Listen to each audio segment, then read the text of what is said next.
बदलते मौसम के साथ पॉल्यूशन का लेवल दिन प्रतिदिन बढ़ रहा है। दिल्ली और उसके आसपास के सटे इलाकों में ये QI लगातार खराब हो रहा है, जिससे लोगों में कई तरह की बीमारियां होने का खतरा भी बढ़ रहा है। दिल्ली में लगातार बढ़ते प्रदूषण के बीच सबसे ज्यादा खतरा सांस के रोगियों और बच्चों पर ज्यादा बढ़ रहा है। बढ़ते प्रदूषण को लेकर स्वास्थ्य के रोगियों को, बुजुर्गों और बच्चों को किस तरह ध्यान रखना चाहिए, इसको लेकर ETV भारत की टीम ने सांस रोग विशेषज्ञ और हेल्थ एक्सपर्ट से बातचीत की है। BLK हॉस्पिटल की पल्मोनरी डिपार्टमेंट के HOD डॉक्टर संदीप नायर ने ETV भारत से बात करते हुए बताया है कि दिल्ली में लगातार बढ़ते प्रदूषण की समस्या से गंभीर तरह की बीमारियां बुजुर्गों और सांस अस्थमा के रोगियों के लिए घातक साबित हो रही है। इसलिए अस्थमा के रोगियों को किस तरह की सतर्कता बरतनी चाहिए, इसको लेकर डॉक्टर संदीप नायर का कहना है कि क्रॉनिक ब्रोंकाइटिस और अस्थमा जैसी सांस संबंधी समस्याओं से पीड़ित लोग अपनी दवाएं नियमित रूप से लें और जब तक बहुत जरूरी ना हो खुले में न जाएं। उन्होंने लोगों को अपने घरों में एयर प्यूरिफायर का इस्तेमाल करने की सलाह दी है। साथ ही उनका यह भी कहना है कि बुजुर्गों को, खास तौर पर अस्थमा के रोगियों को घर से बिल्कुल बाहर नहीं निकलना चाहिए। मॉर्निंग वॉक पर जो लोग सुबह शाम जाते हैं, उन्हें भी घर पर ही व्यायाम करना चाहिए। जिन लोगों की दवा चल रही है, उन्हें नियमित तौर पर दवा समय पर लेनी चाहिए।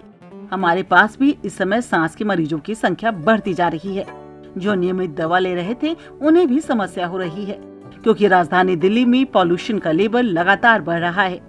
इसके साथ ही युवाओं और बच्चों से ये अपील है कि फेस्टिवल का सीजन आने वाला है, ऐसे में जरूरी काम हो तभी बाहर निकले, अन्यथा घर में रहें और मास्क का उपयोग करें।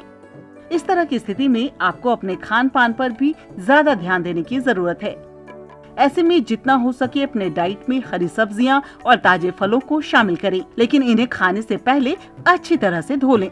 डॉक्टरों का यह भी कहना है कि इस समय लोगों को ज्यादा से ज्यादा पानी पीना चाहिए और घर से कम बाहर निकलना चाहिए। इसके अलावा यह पॉल्यूशन गर्भवती महिलाओं पर भी ज्यादा इफेक्ट करता है, क्योंकि गर्भवती महिलाओं की सांसों में जा रहा प्रदूषण खून के जरिए बच्चों पर भी इफेक्ट करता है। इसलिए इन्हें भी इससे बचना चाहिए और अपने घर पर ही रहना चाहिए। अगर किसी को समस्या आ रही है तो अपने नजदीकी अस्पताल जाएं और अच्छे चिकित्सक से समय पर सलाह लेनी चाहिए। दिल्ली में बढ़ रहे प्रदूषण को लेकर आंखों में भी समस्याएं बढ़ती जा रही हैं। इसका इफेक्ट बच्चों पर भी देखा जा रहा है। स्किन भी इन दिनों खराब हो जाती है। Health expert doctor Sameer Bhati ने बताया कि पॉल्यूशन के समय जो बीमारियां होती हैं, कुछ लॉन्ग टर्म इफेक्ट देखे जाते हैं और कुछ शॉर्ट टर्म इफेक्ट देखे जाते हैं।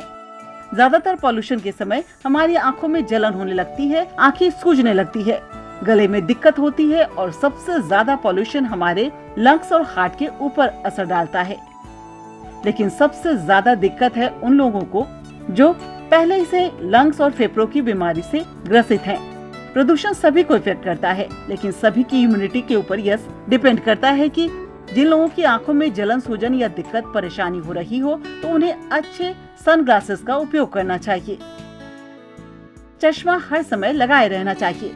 बाहर की हवा बहुत ज्यादा प्रदूषित है और वह हवा हमारी सांसों के द्वारा हमारे शरीर के अंदर जाती है, जिसकी वजह से हमें गंभीर बीमारियां हो रही हैं और ऐसी समस्याएं लगातार अब सामने भी आ रही है। इसलिए कोशिश करें जब तक काम ना हो घर से बाहर ना निकलें। Bureau report, ETV Bharat.